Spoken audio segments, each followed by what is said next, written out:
I promise that at some point this week I will wash my hair and you'll get to see my head without a hat on it. Hi everyone, my name is Charlie and today I want to talk about joy. No, I'm not talking about my friend and editor of Indisputably Doris, Joy Winkler, but the actual feeling of festive joy. The focus we make during the Christmas season to feel joyful and joyous. A few years ago, there was the book tag, the Joy of Christmas book tag, that I believe was created by Sam of Sam's Nonsense. It is the pinnacle of most feel-good Christmas movies, this sensation of feeling joy and joyful and joyous. And yesterday, I was thinking a bit harder about it. I know that in previous Vlogmas videos and a few years ago, I talked about how I had an epiphany at 1 o'clock in the morning where I questioned this idea that we have to be our happiest around Christmas, and we always have to strive to be our happiest and strive to find this joy, and we put so much focus on one day and stress so much and overwhelm ourselves. And why not take that joy and focus on maybe spacing the happiness out and trying to be our happiest every single day, or find something small that just brings us a small amount of joy or wonder, or both.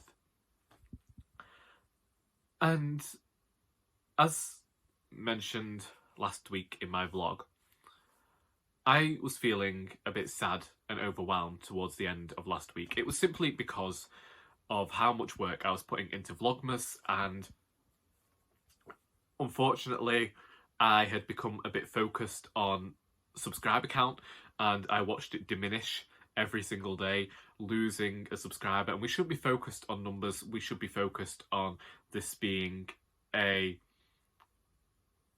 thing that we want to do like a hobby. But for me, there was just something there that was making me think, what's the point?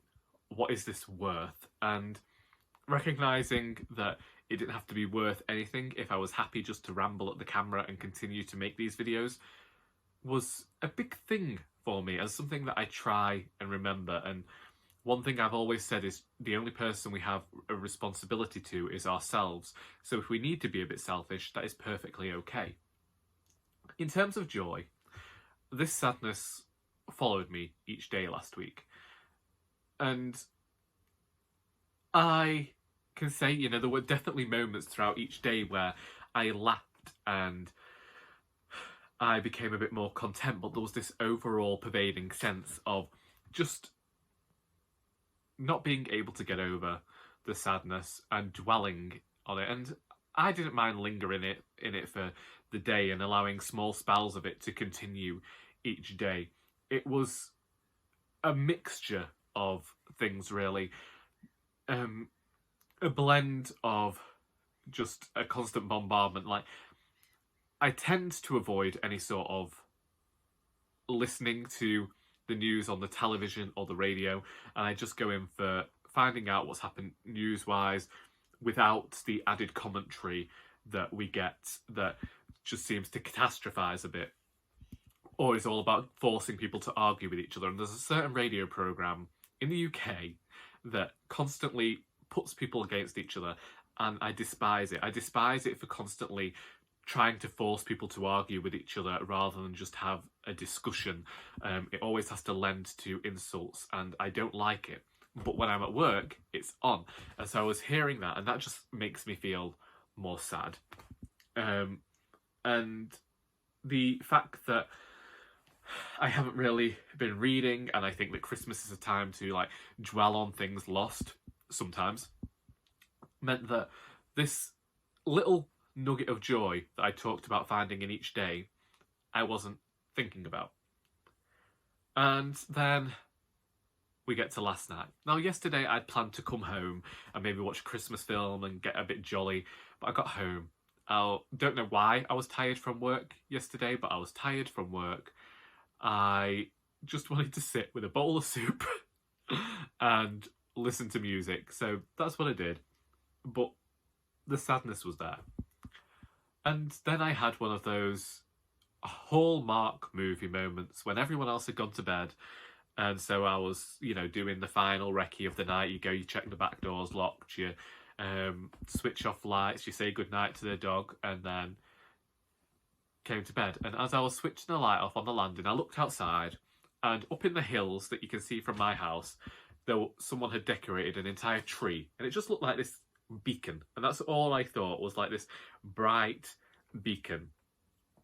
And then I looked down the street, and I saw this house decorated, and there's a house just off my street that's been getting decorated for about 5 years now, and just the way they decorate it and the effort that these people go to always makes me smile.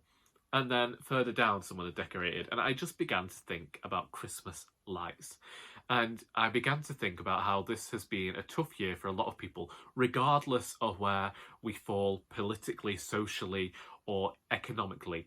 It's been tough. And I don't deny it's been harder on some people more than others.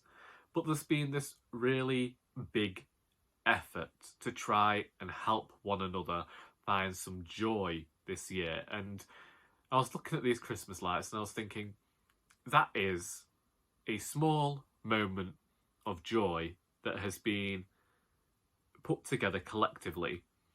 And no matter the sadness that I had felt about hearing these people argue about certain topics on the radio, there are still people out there who are trying to bring others joy and putting the effort in to try and make people happier in the smallest way or the only way they know how. Because if your Christmas lights are on the outside, you're decorating for other people, really, aren't you? You don't have, like, nobody has any responsibility or obligation to decorate the house. And they might just be Christmas lovers that wish to share that love of Christmas with everybody else. But it really got me thinking about how we are able to bring joy and happiness to each other. And maybe joy isn't this big, wondrous emotion. Maybe it is small, and it is just sometimes recognising the effort people are putting in to make others happier and feeling happy because of that.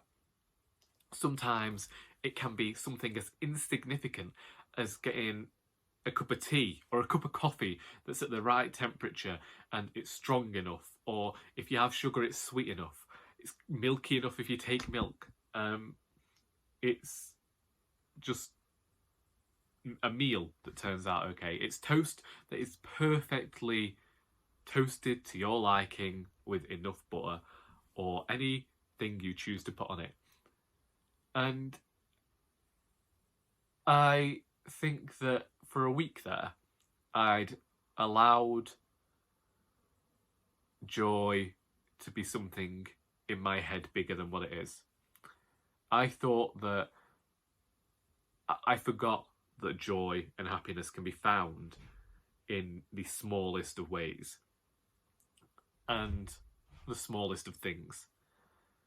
And just having that thought last night about these Christmas lights, seeing them and just smiling and reflecting, has meant that I've woken up today feeling a bit different, feeling a bit happier, and maybe not like completely joyous, wanting to go out into the world and like serenade everyone and tell them how much they mean, but just recognising for myself that happiness and joy aren't missing. They're just not in like huge, big shows of emotion, and it doesn't have to be an extremely big thing. it can be something incredibly small and seemingly insignificant to somebody else. But to you, well, to me, it's just enough to make me feel a small glimmer of happiness. And eventually, those small glimmers of happiness and joy are enough to make a person feel content and feel like they're going to have a good day. So, I'm going to open out the question to you. What brings you joy? What small thing today? And I don't want something, like, if something really big did happen to make you feel joy, feel free to share that too. But what small thing did it? Did you have a really nice poached egg? If you're vegan, did you have, I don't know what the vegans have, it's been a while, mushroom pate? What are your thoughts on mushroom pate? Does that bring you joy? But yeah, just feel free to share those moments, because I guarantee if you think about one small thing that's made you happy that day, it can actually improve an entire mood. And so, yeah, my brother's home, he's coming up the stairs. So all I'm going to say is, I hope you enjoyed this video, and until next time, that is all.